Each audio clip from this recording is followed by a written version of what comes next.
Hello there, traveler. Welcome to the castle, or, I guess more accurately, Aromerican Diner by Aroma Black. I'd like to share my thoughts about a book I've read, if you're willing to indulge a dragon. Thank you, traveler. Let's begin. Clade, a post-self anthology, is a short story collection written by the post-self community and is self-published. Full disclosure that I have a story published in this anthology titled Support Group for Anomalies in Forking. The format of this review is going to consist of reading out the title of the short story followed by my thoughts on it. I enjoyed this anthology a lot.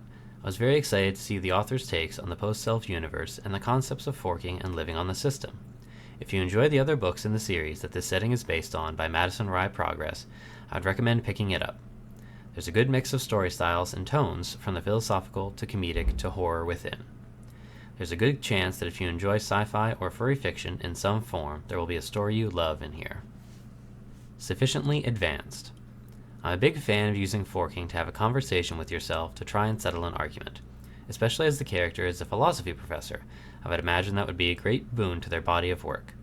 It feels like it slots in perfectly into the post-self setting and was very fun to read through. The back and forth debate felt believable and had a rhythm to it that kept me hooked until the end. I just also really enjoyed the outcome of the debate, which I won't spoil here due to my own personal proclivities. Genre Clade. This was a fun story and one that I feel was heavily inspired by events in the author's own life. The character progression of Dante figuring out what he wants to do with his life now that he has the time and freedom to do so felt relatable. Having that space to experiment and find a new passion in life is something that I think a lot of us strive for. Après un rêve. A haunting look at the process of uploading to the system and the motivations that could drive someone to try to be with their lover. Short and bittersweet, this story packs a heck of a punch. My favorite part of the whole story was the way in which the author described the posters hanging in the clinic as shouting.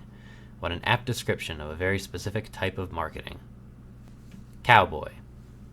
I really enjoyed this story as a deeper delve into the concepts of plurality. I feel like I learned a lot about the plural experience through reading about Evie and her system. I also enjoyed the breakdown of In All Ways of the Ode Clade and how that was described. My biggest complaint is that I felt as though the story could have been a bit shorter. There's a few passages that felt like they were retreading ground that had already been covered. True love lies within and without. Kaspar's anxiety around dating was uncomfortably relatable for me, and for that reason, this story was a delight for me. Being able to fork off a copy of yourself to act as your wingman is such a cool idea, and one that I believe Thomas has fleshed out well. There's also just a bunch of cute moments throughout the story as Caspar and his fork get Caspar ready to ask his crush out on a date. The Big O. Walter's quest to break free of Wallace's ingrained routines and the optimal way of living felt less triumphant than I initially thought it would be. This story took the logical extreme of the approach where someone who is obsessed with min-maxing their time is given all the time in the world to do just that. It's an odd feeling story to read, but that could be the disconnect I have with the notion of maximizing your productivity. She Who Haunts the Storm. This story is my favorite in the anthology. The skin-crawling sensations I had reading bits of the story were amazing. J.S. Hawthorne found a deep, dark crevice of the system and has presented a wonderfully thrilling horror story. There's a line in here that just thinking about it gives me chills still. Earthbound. A heartbreaking tale of the people who try to keep a long-distance relationship up across the Earth and the system. There's a lot of emotions wrapped up in how you let go of a relationship that has meant so much to you. Even if you're not ready for it to be over, Courage B does a great job at navigating the conflicting tensions John has while trying to hang on to the scraps of Liam he can still recognize.